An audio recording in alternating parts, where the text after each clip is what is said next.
What's going on, guys? It's Brandon back here again today for another season preview. Tonight, it is the Ottawa Senators who are getting their shot. Their GM, Steve Staios, has done not as much of the job as putting this team together. He took over from Pierre Dorian, who kind of built this team, but he's added pieces and he's got them to the playoffs in his first full season as GM, but now going into his third season overall. He was named interim GM 2 years ago. He was the first full-time GM for the first season last year, and now he is his second year of full-time GMing, but it's his third year as the GM. Their coach is Travis Green, who after a rough go in Vancouver, kind of revived himself a little bit in New Jersey, but he is back as a head coach in his first year with the Ottawa Senators. He takes them to the playoffs. So now it's a question of, was Green a bad coach, just a bad fit with Vancouver, or is Vancouver just not is Green a bad coach? And after this season, you can't argue that Green's a bad coach. He got Ottawa back to the playoffs for the first time since 2017. On the first line, you have Brady Tkachuk, $8.205 million until 2028. Tim Stützle, $8.35 million until 2031, and Fabian Zetterlund, $4.275 until 2028. When they picked up Zetterlund at the deadline, I thought it was a great pickup for Ottawa. However, I just don't think he's been a really good fit with this team. He only had, I think, 5 points in around 20 games at the end of last season, and then in the playoffs did not record a point. And they extended him until 2028. So we'll see if Zetterlund turns it around with the Senators this season. On the second line, you have Perron, $4 million until 2026. Cousins was acquired at the deadline, $70.1 until 2030, and Drake Batherson is here, $4.975 until 2027 as well. On the third line, you have Ridley Gregg, $3.25 million until 2029. Shane Pinto, $3.75 million until 2026, where he will be an RFA. And Giroux, $2 million until 2026, comes back at a much discounted rate, staying with his hometown team. So good on him. $2 million for 2020 for one more season. We'll see if he retires or if he'll keep going on these one-year deal basis. Fourth line, you have Nick Cousins, $825,000 until 2026. Lars Eller comes back for another year, his first season in Ottawa, but another year, as in he hasn't retired yet. $1.25 million until 2026. And Michael Amadio's here, $2.6 million until 2027. So a couple Stanley Cup winners on this team. So if you want guys who have been there and done that, you have Perron, you have Giroux hasn't won a Stanley Cup, but he's got a lot of experience, and you have Eller and you have Amadio, guys who've also won Stanley Cups. So overall, I think it's a good forward group. I will say though, after this court case with regarding the 5-team Canada junior players, one of them being Alex Formenton.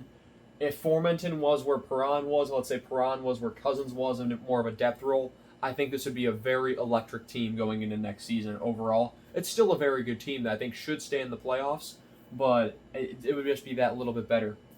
On the defensive side, you have Sanderson, $8.05 million until 2032, and he really took a step, playing at Four Nations, scoring an OT winner in the Stanley Cup playoffs. He looked as like their best defenseman. Artem Zub, $4.6 million until 2027. You have Shabbat, $8 million until 2028. Nick Jensen, $4.05 until 2026. Clevens here at $1.6 million until 2027, where he will be an RFA.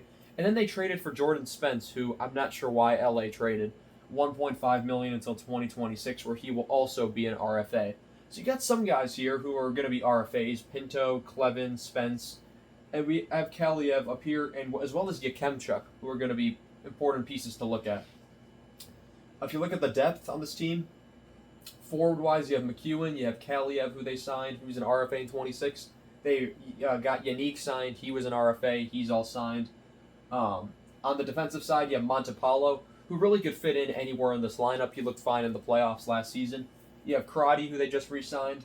Yakemchuk is the wild card. Is he going to take over for someone like Jensen, or is he going to kick someone else out of their spot? If you have extra defensemen, it's always a good thing. There's teams looking for defensemen, especially right-shot defensemen. I don't remember if Yakemchuk is a right-shot defenseman or not, but still, that's a good problem to have. They also drafted Hensler, and then you have Sabrango, who's still an RFA, but he's there for depth as well. If you look at the goaltending, it's a big part of what got Ottawa into the playoffs last season. You have Allmark, $8.25 million until 2029. He is a major reason, since coming over from Boston, that Ottawa made the playoffs. really fix their number one problem. And you have Merrill who's been given the reins of the backup goaltending. 1.05 million until 2026, where he is also an RFA. Anton Forsberg moves on to the LA Kings, which brings us to the goaltending depth. You really thought Matt Sogard was going to end up being the backup, but Merrill comes in and he kind of steals the spot there. You also bring in Hunter Shepard so you have some good goaltending depth here if you're the Ottawa Senators. So overall additions, they kept it light. They added Lars Eller and Jordan Spence. Subtractions, you have Gaudette, who went to San Jose after a really good season. Hamonic goes to Detroit.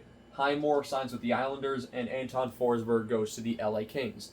So a lot of this team is signed, some of it long-term, some of it short-term, but Ottawa's in a good spot. Ottawa's definitely in a good spot, and after 8 years outside the playoffs, or 7 years outside the playoffs, 45-30-7 record this season for 97 points, 13th in the league, 4th in their division.